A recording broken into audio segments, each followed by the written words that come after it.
Today we are talking about value to navigation.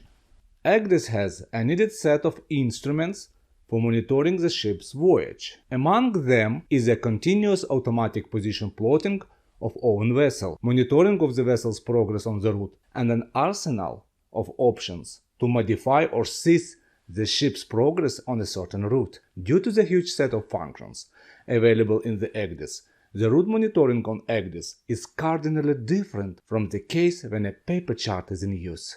The prime and main difference is that using ECDIS, we have a real-time position plotting navigation instead of a past-track navigation on a paper chart. And even more, ECDIS automatically offers the next set of functions like display of relevant to the safety objects, automatic alarming and look-ahead function, additional tools like parallel indexing, radar overlay, AIS overlay, and so on. ECDIS, with its instruments, improves situational awareness, but at the same time, all of that affects both the operational performance of the officer on the watch and the bridge resource management.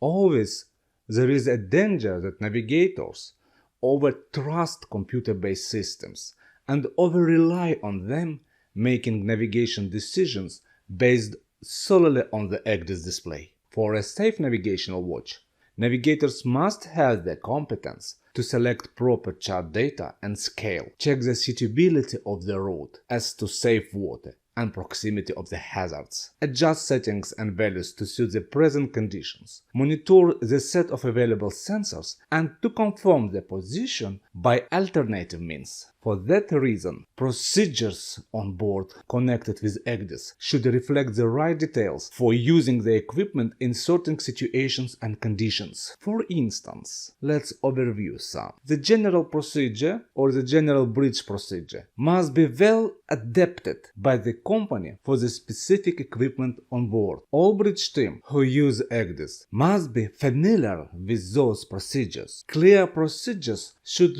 be established by the company about preferences for ECDIS settings. I mean, what are the requirements for ECDIS safety parameters? What are the margins for them? And what parameters of the ECDIS may be set based on individual preference and which may be based on master decisions? In case the vessel must use both ECDIS and paper charts, it must be decided and transparent which of the two is the primary navigation system. In the procedures for route monitoring, we have next important items. The route should be available at the bridge at any time. ECDIS, when on the route, must be switched on for route monitoring. All officers should be ready for the intended voyage. All officers must know the preferable settings in use. Navigators should communicate about the information on route plan,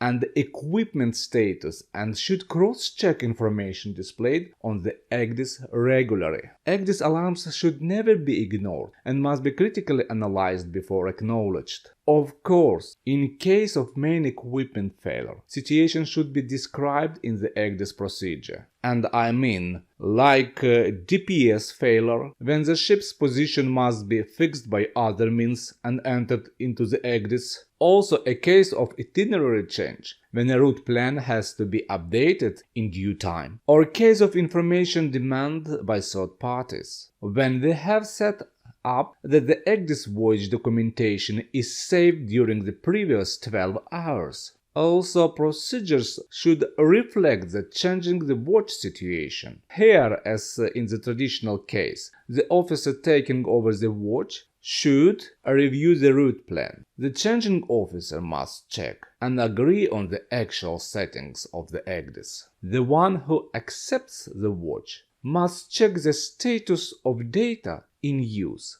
I mean, ECDIS should use official ENC charts. If not, refer to paper chart also. The relieving officer should be updated about incidents during the previous watch. On-board procedures should include the regulations for changing the crew case also. As a typical case, the relieving officer receives the information about next items: the route plan, the status of chart equipment, ENC or ECDIS, status of chart data and its availability for the voyage. I mention here the period of updates and procedures for updates. Information about the backup system and cybersecurity on board. As a general recommendation, the procedures for ECDIS should be mentioned that only official and up-to-date charts of appropriate usage should be used in the ECDIS. I meant appropriate compilation scale. The ship's position from the primary position fixing system should be monitored by independent means. Different conditions like tide, current, dense traffic, sight, and some unexpected events may always cause a need for deviating from the